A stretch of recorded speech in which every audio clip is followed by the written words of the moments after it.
I grip my clutch purse so tightly my knuckles blanch white against the black leather. The Welling estate looms before me, a Victorian monstrosity of wealth and tradition, strung with fairy lights that illuminate the procession of happy families climbing the wide stone steps. I stand alone at the bottom, frozen in place. My chocolate-colored dress hugs my frame in sleek lines, a deliberate contrast to the sea of pastel chiffon and floral patterns floating up those stairs. The late afternoon sun catches on diamond earrings and polished cufflinks as guests turn to stare. Is that the one who's still single? The whisper drifts down from a cluster of blue-haired women. Brielle's sister? I straighten my spine and force my feet to move. One step. Another. The stone feels solid beneath my heels, unlike the churning sensation in my stomach. Quite accomplished in her field, murmurs a man in a tailored suit as I pass. Too busy with her job to settle down, I hear. His companion nods. Such a shame. Not getting any younger. I maintain the precise angle of my chinot, too high to seem arrogant, not too low to appear ashamed. Every eye tracks my progress, measuring, calculating, judging.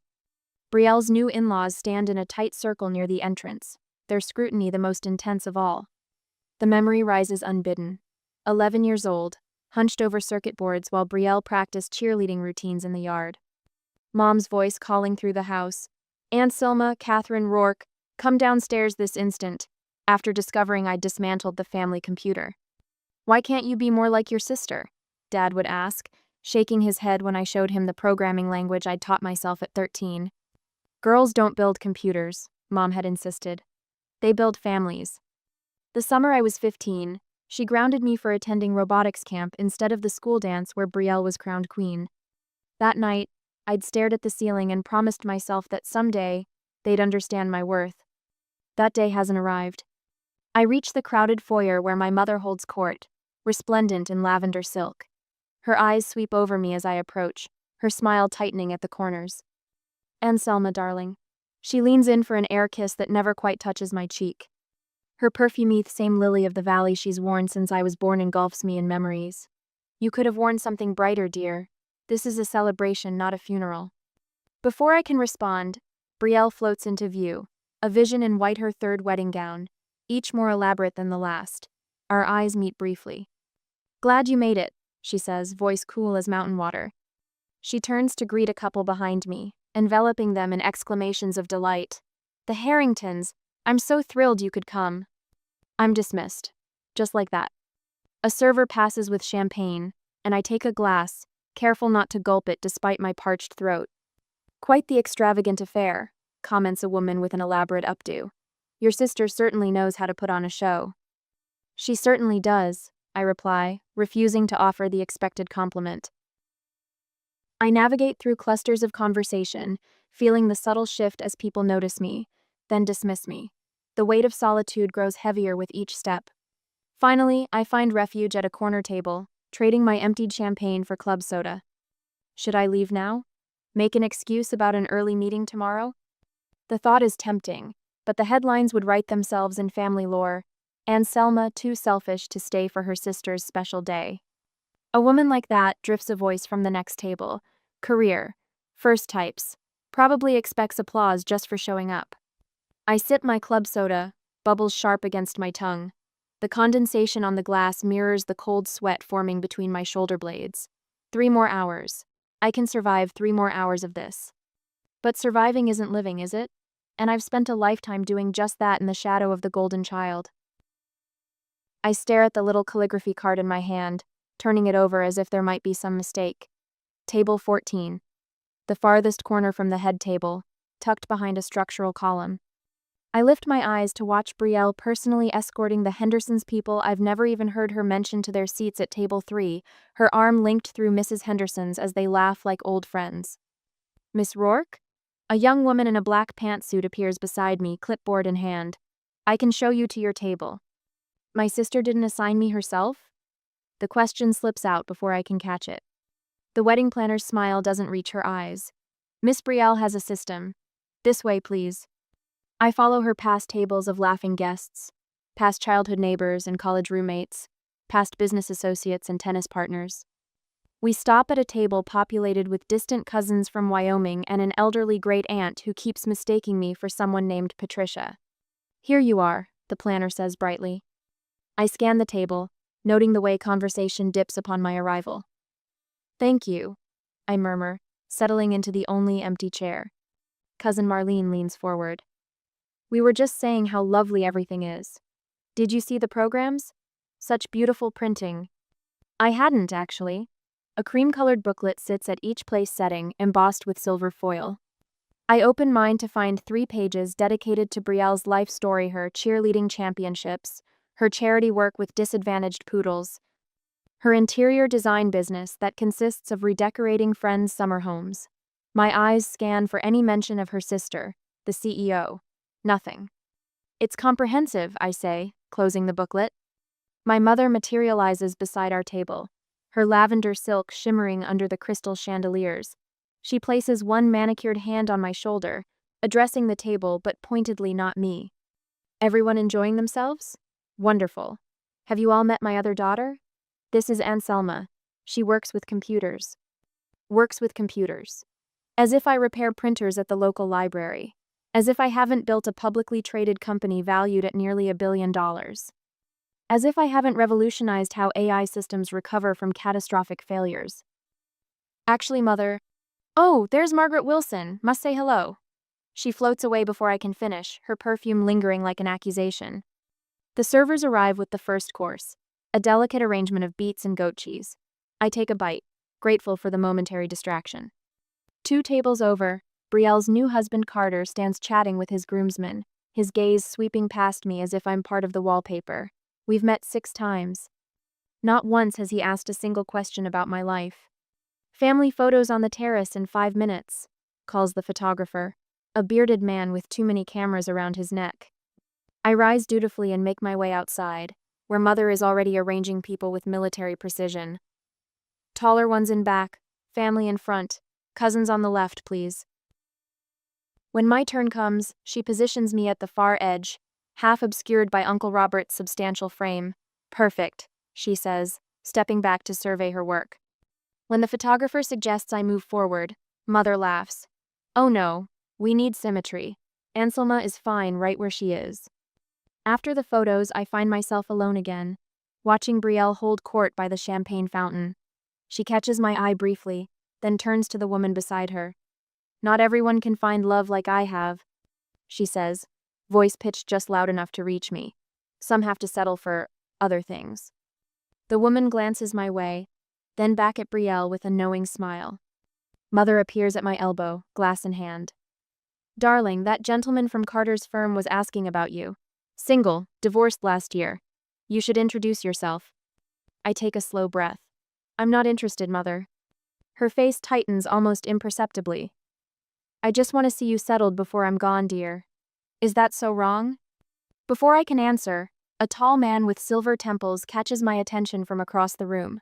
He stands apart from the others, one hand in the pocket of his impeccably tailored suit.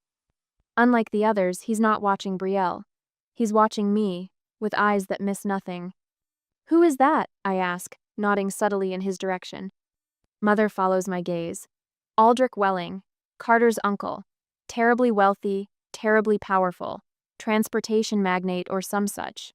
Bit of an oddity in the family. Never married." For a moment his eyes meet mine, and something passes between USA flicker of recognition, perhaps. Understanding. Then Father takes the microphone, tapping it twice. "I'd like to propose a toast," he announces, raising his glass. "To family values, to tradition, to my beautiful daughter who exemplifies everything we've tried to instill in our children." The room erupts in applause. I clap mechanically, feeling the sting of exclusion in every word he doesn't say. "3 weddings for Brielle," whispers someone behind me. Not even one date for her sister. I grip my champagne flute tighter, the stem threatening to snap between my fingers. Was independence worth this isolation?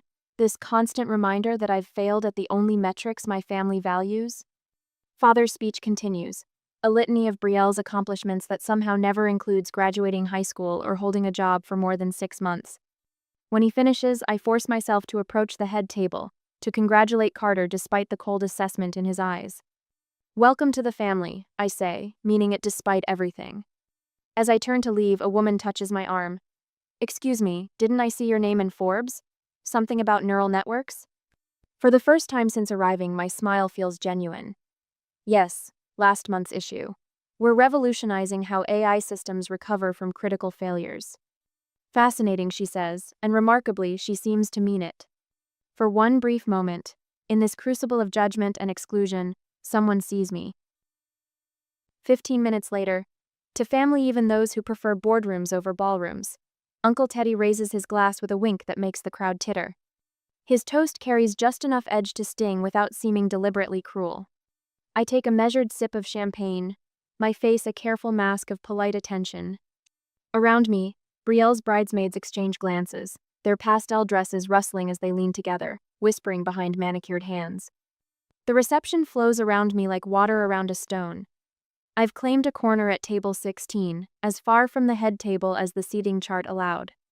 My table mates, distant cousins, and forgotten high school acquaintances have long since abandoned their seats for the dance floor or the open bar. Aunt Selma, darling. Aunt Eleanor appears beside me, her voice honeyed with false concern. She places a hand heavy with cocktail rings on my bare shoulder. 35 now, isn't it? Have you given any thought to freezing your eggs? The biological clock waits for no woman, regardless of how many promotions she gets. I meet her gaze directly. My eggs and I have an understanding, Aunt Eleanor. They don't pressure me about my career choices, and I don't pressure them about their timeline. Her mouth puckers like she's bitten into something sour. Well, I just worry you won't find time for what matters before it's too late. What matters is relative, I reply, taking another sip of champagne. She retreats, mission accomplished, another barb delivered. I watch her rejoin a circle of blue-haired matriarchs who glance my way with synchronized concern. The weight of solitude presses down, yet something feels different tonight. I straighten my spine and let my gaze drift across the reception hall with its crystal chandeliers and floral arrangements that cost more than my first car.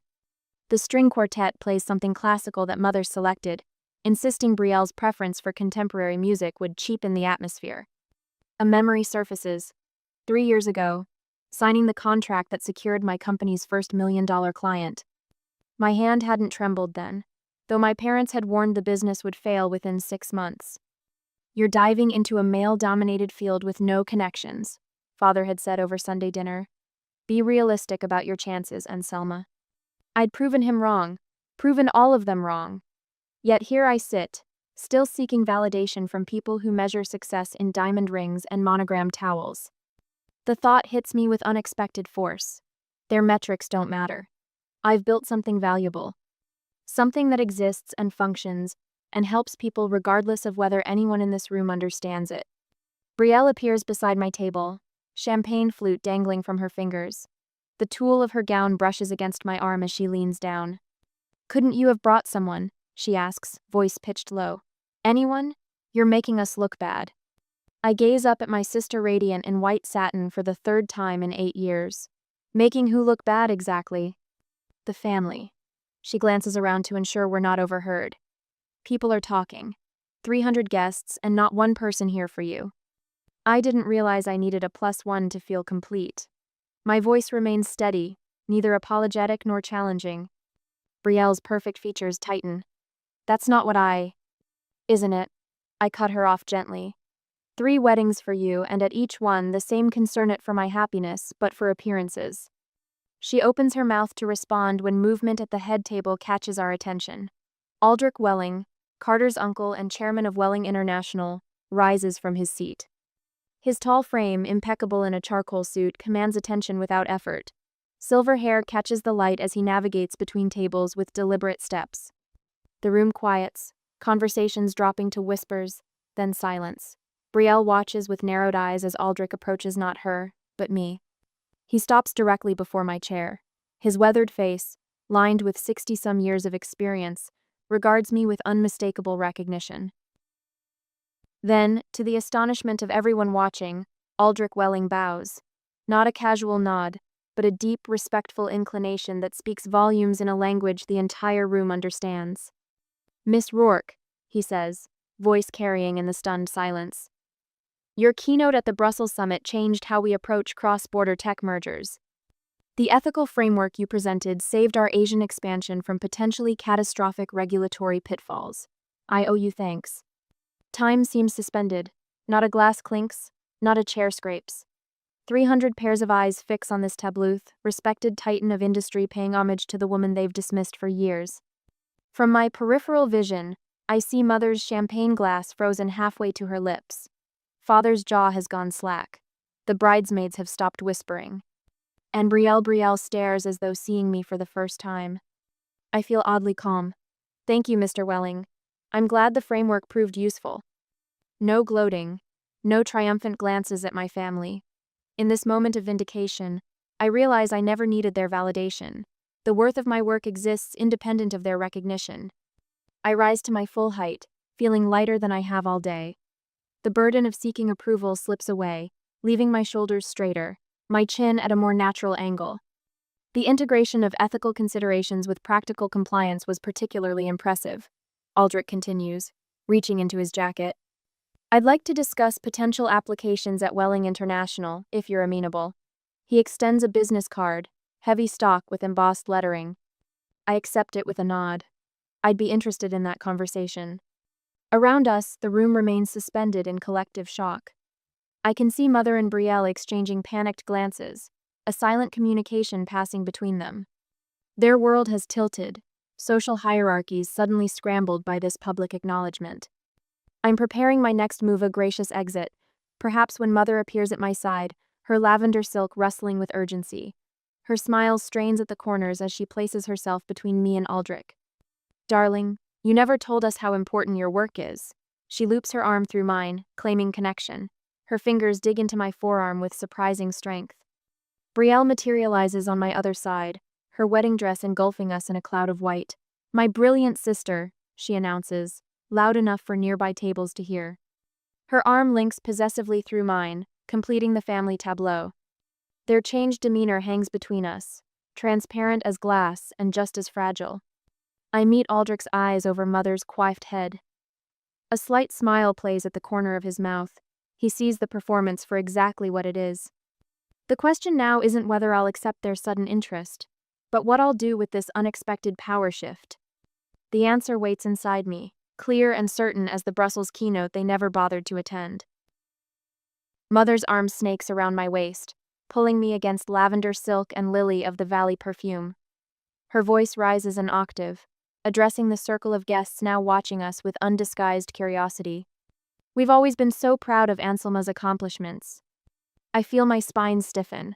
For 20 years, my achievements collected dust, while Brielle's engagements warranted champagne and newspaper announcements. Now Mother beams as though she's attended every product launch, read every article, celebrated every milestone. My work has been important for years, I say, keeping my tone neutral despite the hurricane brewing in my chest. Nothing's changed today. She squeezes my waist harder. I step sideways, creating space between us. The move doesn't go unnoticed by Aldrich Welling, who watches with the shrewd assessment of a man who's witnessed 1,000 corporate takeover attempts. Brielle appears at my other side, her white gown rustling like expensive tissue paper. She loops her arm through mine, a gesture so foreign I nearly flinch. We've always been each other's biggest supporters, she announces to the gathering crowd, ever since we were little girls. The memory surfaces unbidden 16 years old, my first coding competition. The gymnasium rows empty except for my computer science teacher. My family seat's vacant because Brielle had a cheer competition the same day. I swallow hard. Father materializes with 3 champagne flutes, handing one to me with flourish. To my brilliant daughter. He raises his glass, eyes darting to Aldrich as if seeking approval. A woman in teal silk Carter's Aunt Meredith, I recall from the rehearsal dinner, tilts her head. Funny, I haven't heard about her accomplishments until now. What exactly does your company do, Anselma? Before I can answer, Mother jumps in. Something with computers and that artificial what's-it. Neural Revive specializes in adaptive recovery systems for artificial intelligence models. I say, cutting across her vague hand waving. We're currently expanding into European markets. Aldrich nods. Anselma's Brussels keynote changed our entire approach to cross-border tech mergers. A young woman in her 20s breaks away from Brielle's bridesmaids, approaching me with genuine interest. I'm finishing my computer science degree this year. Would you have any advice for someone entering the field?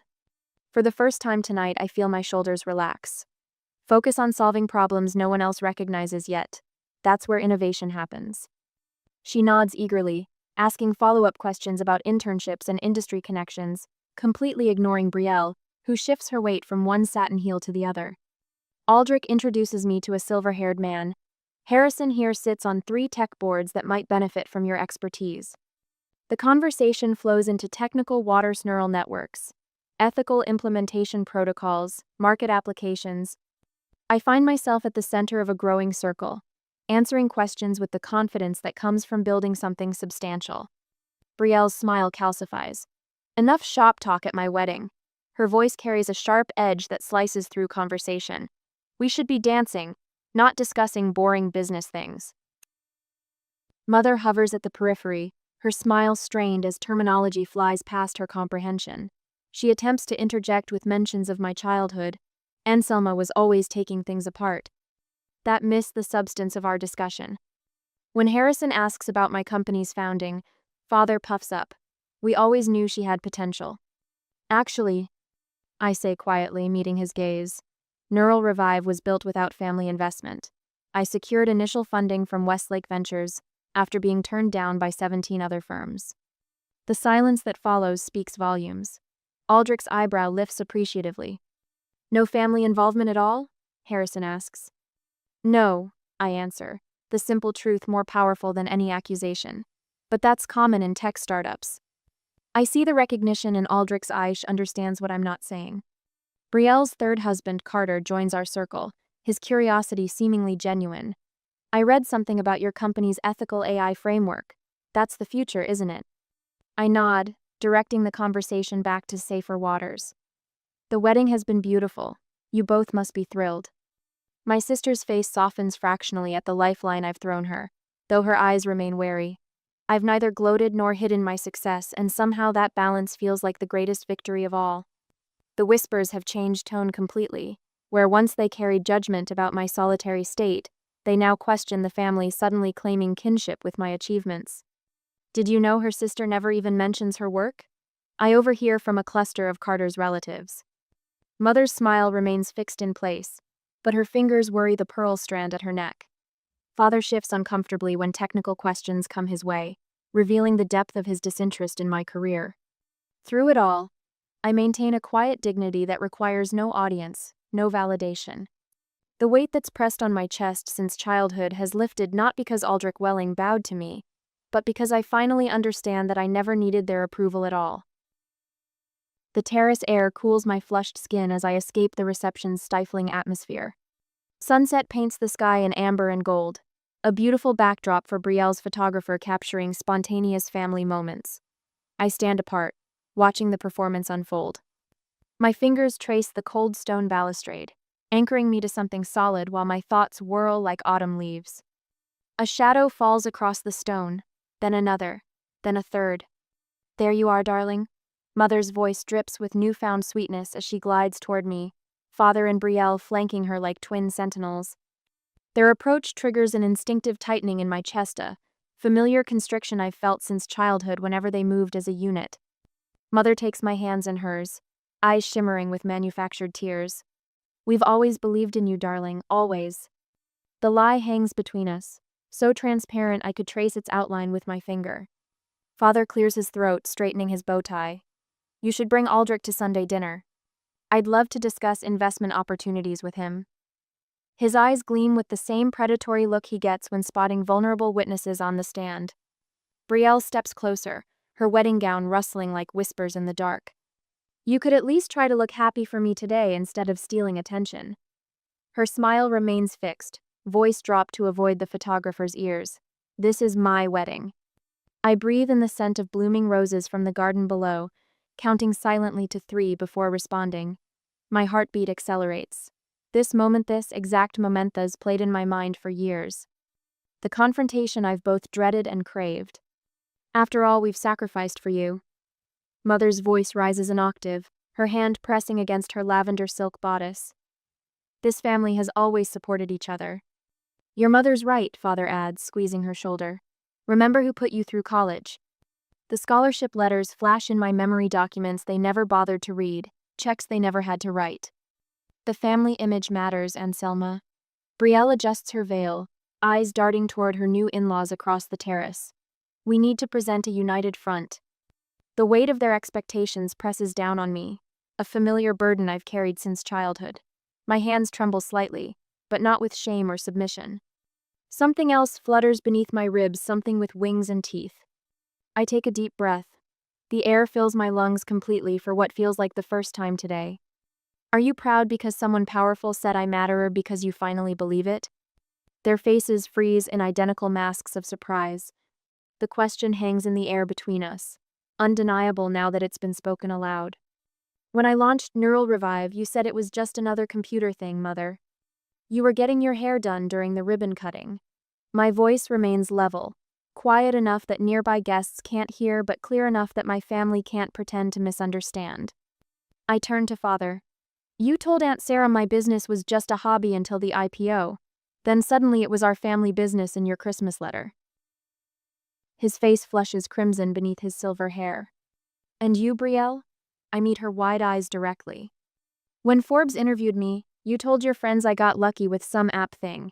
You've dismissed my career at every family dinner for the past decade. The photographer approaches, sensing a moment. Mother waves him away with frantic fingers. You don't get to claim credit for success you ridiculed. Each word emerges crystalline and precise. Real family supports each other before recognition comes. The fear in my stomach transforms into something steadier, more substantial. The ground beneath my feet feels suddenly solid. I needed your belief when no one else believed. My voice drops lower. Now I don't need it at all. A silhouette appears at the edge of my vision. Aldrich Welling stands nearby, his tall frame backlit by the setting sun. His presence freezes the tableau, mother with lips parted mid-protest, father with hand half raised, Brielle with tears welling in calculated precision. It takes no talent to inherit wealth. Aldrich's voice carries across the terrace, stopping nearby conversations. But Anselma built value where none existed. She's earned respect in rooms none of you will ever enter. The photographer stops, camera lowered. Wedding guests turn toward us, their expressions ranging from fascination to discomfort. The silence spreads like spilled wine across white linen. Mother stammers, "We always knew Anselma was." Her words find no purchase in the sudden vacuum. Father shifts his weight, authority draining from his posture like air from a punctured tire. Brielle's tears spill over, but they seem performative now, a learned response without emotional weight behind them. I straighten my shoulders, feeling lighter than I have in years. Congratulations on your wedding, Brielle. I wish you happiness. The words hold no anger, no bitterness, only finality. The bridge between us hasn't collapsed. I've simply stopped trying to cross it. I turn and walk away, leaving them standing in the golden light of sunset, their shadows stretching long behind them. My heels tap a steady rhythm on the stone terrace as I move forward, each step carrying me further from their expectations and closer to my own truth. For the first time in my life, I don't look back to see if they're watching me go. I stand alone on the terrace, the wedding cacophony reduced to a distant hum behind the heavy glass doors. For the first time today, my lips curve into a genuine smile. The night air caresses my face, cool and forgiving against my flushed skin. Something has shifted, a weight I've carried for decades suddenly lifted, leaving me lighter than I've felt since childhood. A genuine smile spreads across my face. Not the polite mask I've worn all day, but something real and unguarded. My shoulders drop an inch, relaxation flowing through muscles that have been battle-ready since I arrived. Footsteps approach from behind, measured, deliberate. I turn to find Aldrich Welling maintaining a respectful distance, his expression thoughtful rather than demanding. "I hope I'm not intruding," he says, his voice carrying none of the false warmth my family suddenly discovered. "Not at all." He moves to stand beside me, both of us gazing out at the manicured gardens below. "What you've built with Neural Revive is remarkable," he says after a comfortable silence. "But what impressed me more was watching you tonight." I glance at him, questioning. "You don't just build, you rebuild. That's rare." His eyes, sharp with intelligence, meet mine. Most people can construct something from scratch. Far fewer can take broken pieces and transform them into something stronger than the original. The observation strikes a chord so true I nearly flinch. I have a proposition, he continues. No family connections, no social obligations, purely business. My European division needs exactly what your team has developed. He hands me a business card, heavier than standard stock. Let's talk Monday. I'd like that, I answer, surprised by how much I mean it. 20 minutes later, I slide behind the wheel of my car, alone by choice rather than exclusion. The windows roll down at the touch of a button, and I breathe deeply as cool night air rushes in. The contrast with my tense arrival hours earlier couldn't be starker. Then, isolation felt like punishment. Now, solitude feels like freedom. I drive through the darkened streets, my mind tracing the years spent seeking approval from people who fundamentally misunderstood my worth. The folly of it strikes me now how I measured success through their dismissive eyes, when they never possessed the capacity to see what I was building. Self-validation was always the answer. I just needed to stop asking the wrong questions. My phone buzzes with a text message. Maya, my lead developer. How was the wedding? I consider the polite response, the social script. Instead, I pull over and type, unexpectedly revealing, I'm finally free. Her response comes immediately. About time. Team's ready for tomorrow's strategy session whenever you are. Plans crystallize in my mind for Monday's meeting, not just for Welling's proposal, but something more. A mentorship program for women in tech. Scholarships for girls with soldering irons instead of tiaras. No one should need a bow to feel validated. I arrive at my apartment 30 minutes later, trading pinching heels for soft slippers. In the bathroom mirror, I pause, really looking at my reflection. The woman staring back appears somehow different, not physically changed, but fundamentally altered. Hello, Anselma, I whisper to her. You were enough all along. My phone calendar blinks with a reminder for Monday's meeting with Welling. Beyond it stretches a future unburdened by the need for family approval, expanding with possibilities I've earned through my own merit. On my balcony, I look up at the scattered stars piercing through the city's glow. The truth settles inside me, no longer painful but clarifying. The most powerful recognition isn't public. It's internal. I've already earned my own applause.